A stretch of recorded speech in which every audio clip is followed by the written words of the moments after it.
Hi guys, I'm joined with my little pup Luna, and tonight we're going to read the true story of the three little pigs.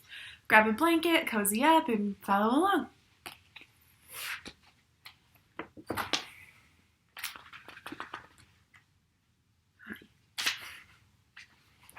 Everybody knows the story of the three little pigs, or at least they think they do, but I'll let you in on a little secret.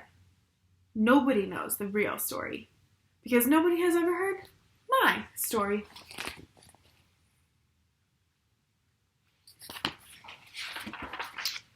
I'm the wolf, Alexander T. Wolf. You can call me Al. I don't know how this whole big bad wolf thing got started, but it's all wrong. Maybe it's because of our diet. Hey, it's not my fault wolves eat cute little animals like bunnies and sheep and pigs. But it's just the way we are. If cheeseburgers were cute, folks would probably think you were big and bad too.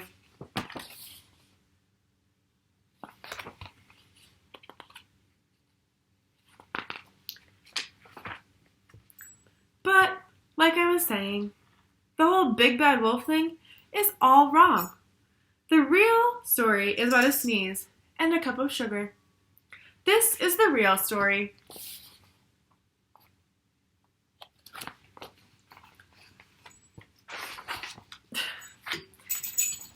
Way back in Once Upon a Time, I was making a birthday cake for my dear old granny. I had a terrible sneezing cold. I ran out of sugar.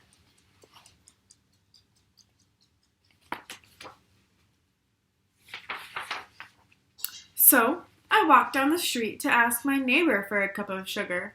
Now, this neighbor was a pig, and he wasn't too bright either. He had a house built out of straw. Can you believe it? I mean, who in his right mind would build a house of straw?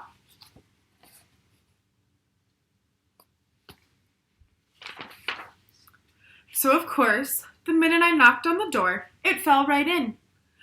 I didn't want to just walk into someone else's house, so I called, little pig, are you in?" No one answered. I was just about to go home without the cup of sugar for my dear old granny's birthday cake. That's when my nose started to itch. I felt a sneeze coming on. Well, I huffed and I snuffed. And I sneezed a great sneeze. And you know what? That whole darn house of straw fell down. And right in the middle of the pile of straw was the first little pig, dead as a doornail. He had been home the whole time. It seemed like a shame to leave a perfectly good ham dinner lying there in the straw, so I ate it up. Think of it as a big cheeseburger just lying there.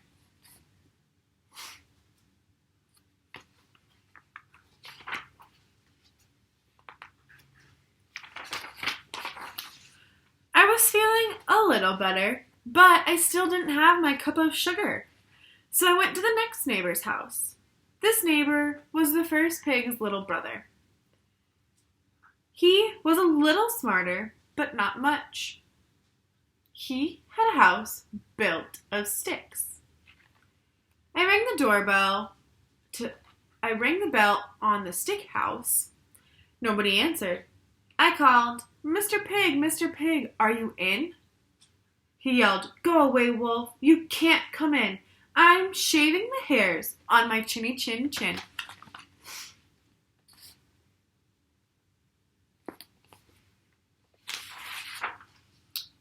I had just grabbed the doorknob when I felt another sneeze coming on. I huffed and I snuffed and I tried to cover my mouth, but I sneezed a great sneeze. And you're not going to believe it, but this guy's house fell down just like his brother's did. When the dust cleared, there was a second little pig, dead as a doornail. Wolf's honor.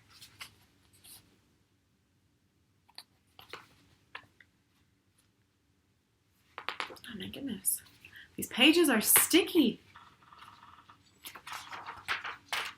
Now, you know how food will spoil if you just leave it out in the open. So, I did the only thing there was to do. I had dinner again. Think of it as a second helping. I was getting awfully full, but my cold was feeling a little bit better. And I still didn't have that cup of sugar for my dear old granny's birthday cake. So, I went to the next house. This guy was the first and second little pig's brother. He must have been the brains of the family. He had built his house of bricks. I knocked on the brick house. No answer. I called, Mr. Pig, are you in? And do you know what that rude little porker answered? Get out of here, Wolf. Don't bother me again.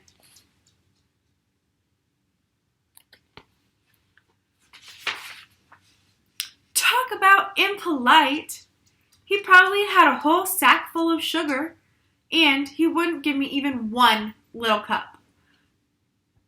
What a pig. I was just about to go home and maybe make a nice birthday card instead of a cake when I felt my cold coming on. I huffed and I snuffed and I sneezed once again. Then the third little pig yelled, and your old granny can sit on a pin.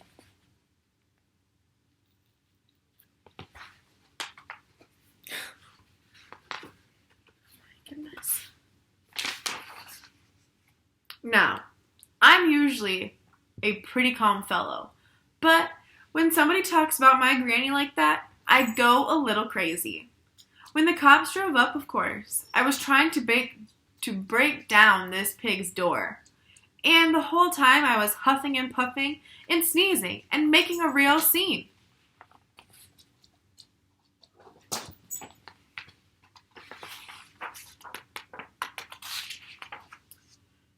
The rest, as they say, is history.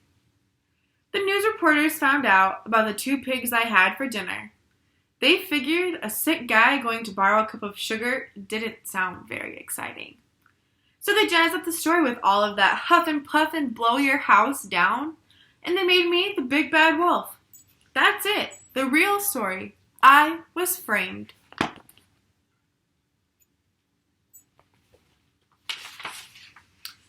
But maybe you could loan me a cup of sugar.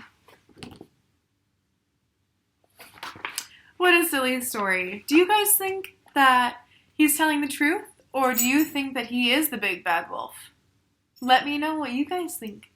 Have a great night, guys. Know that I miss you so, so, so much. And I can't wait till I can see your faces again. Bye. Oops.